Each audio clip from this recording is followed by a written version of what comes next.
I've been using this field notebook for the past year or so, jotting down ideas and sketches that sparked my creativity. This particular sketch was the starting point for today's shoot.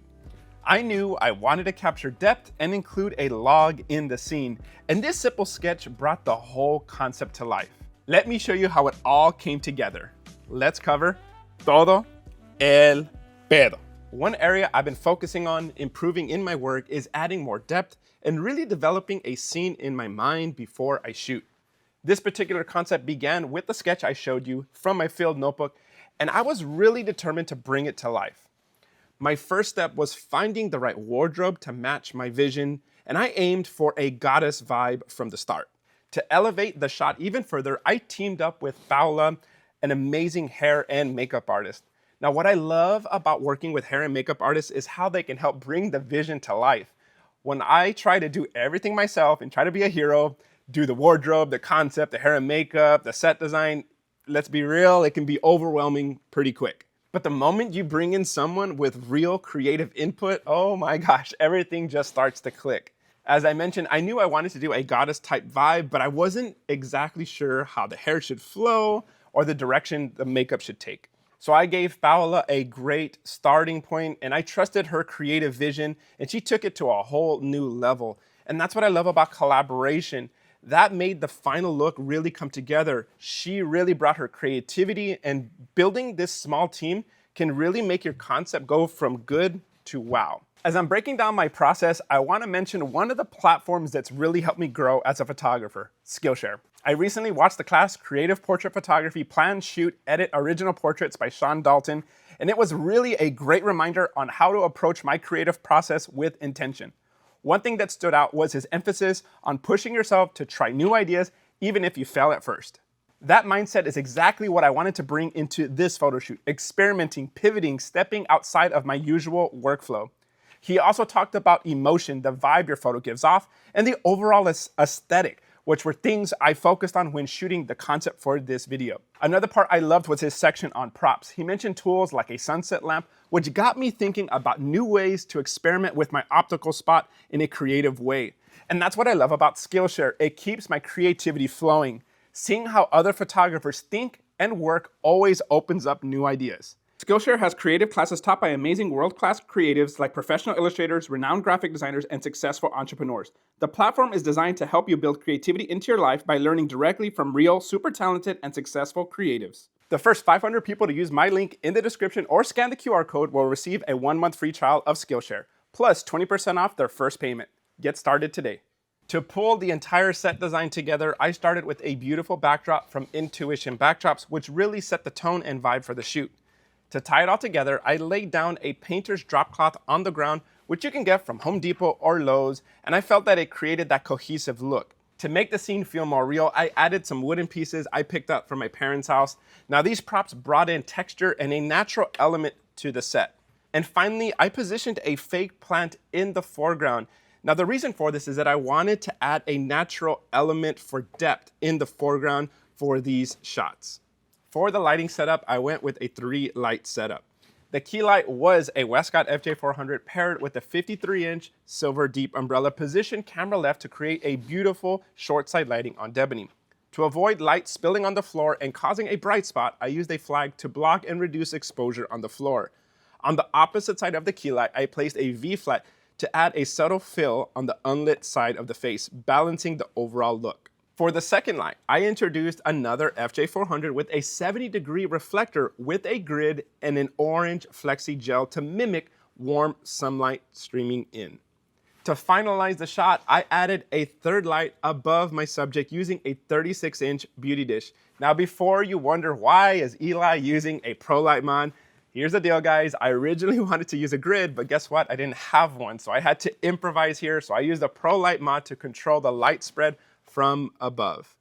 Because without the Pro Light mod or a grid, light would have just been thrown everywhere and it would have just been too bright. I just wanted basically spots of light to hit deboning from above. Let's take a look at the shot buildup and see how each individual light really made it come together. First, here's a straight out of camera photo with just the key light. Then I added the top-down light to enhance the scene. And finally, I introduced the rim light to complete the 3-light setup. And here are the final results. Now I'm curious, guys, a lot of the times when I do these photo shoots, I always get stuck in which photo I like best. This is probably my favorite photo from this entire scene, but I couldn't decide if I like the eyes closed or open. You guys let me know in the comments, which one did you prefer? Now that I've shown you some of my favorite photos from this session, I also want to show you what didn't work. I think it's very important to also see that it's not always sunshine and rainbows, and the shoot does have its challenges at times.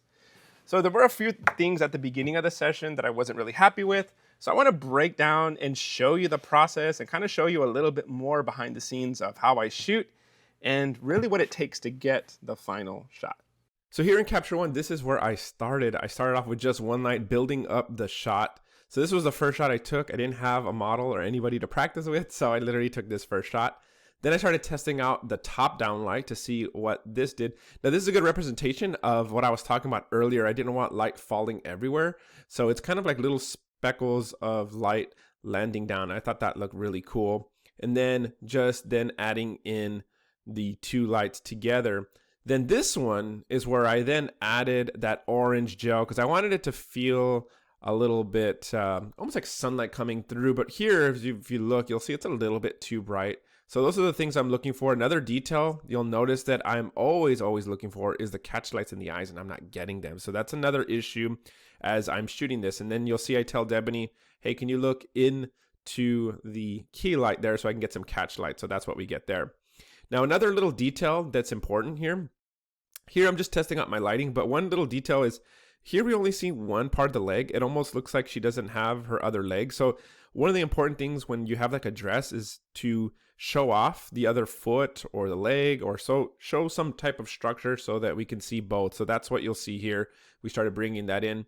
And so this is kind of like the first kind of starting point of building the shot. I actually had all my lights set up to the right, and the behind the scenes I showed for the final photo, I moved everything to the left.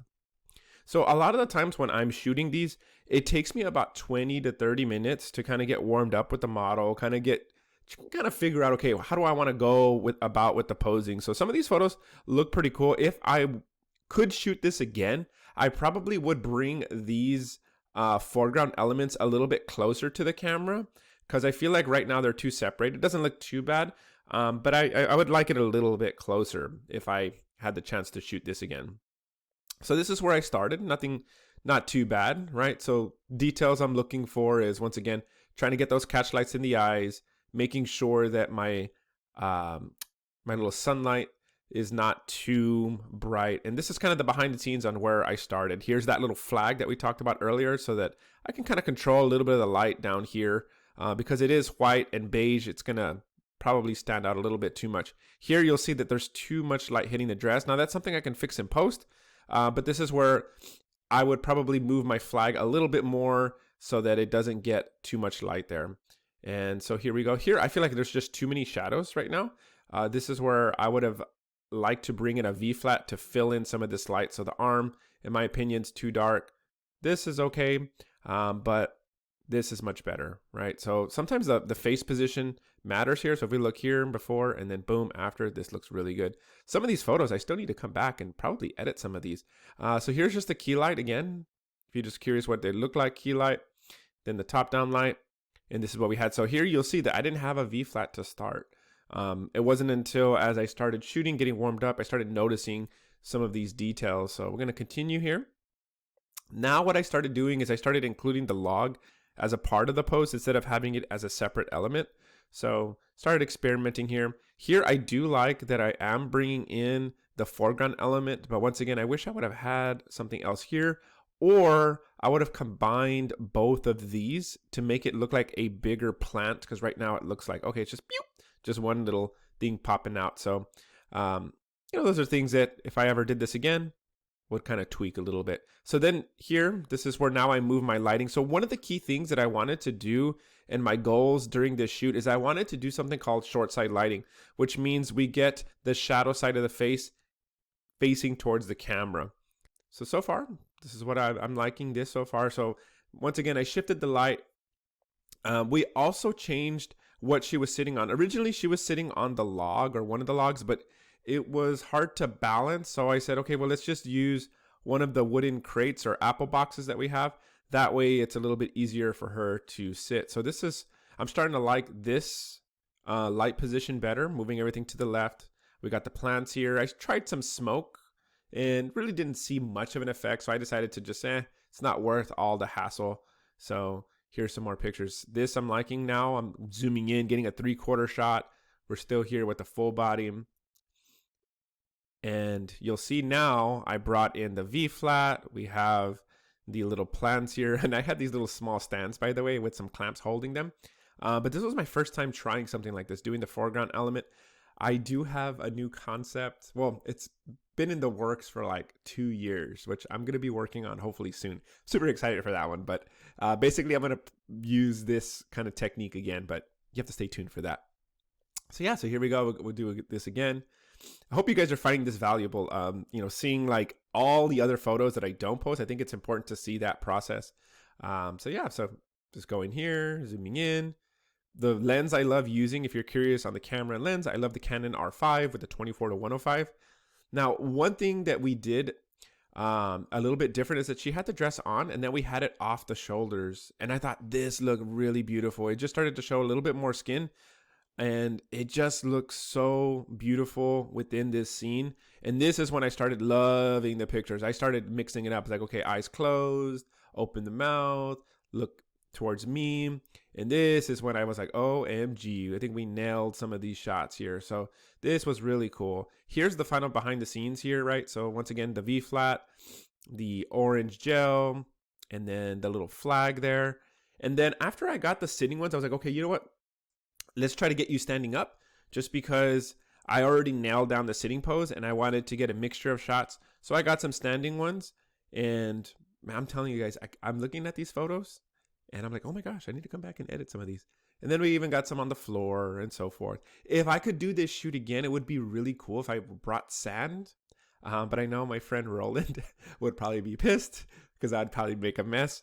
But it would have been cool to see what this would have looked like, possibly with some sand on the floor. But the little material I had here at the bottom did just fine. So yeah, so then just to kind of mix it up here, then I just took everything out and did a zoomed in shot just to get the details for Paola. I wanted to make sure I highlighted the makeup, the little headpiece that she did, and look at this hair, man. She did so freaking awesome.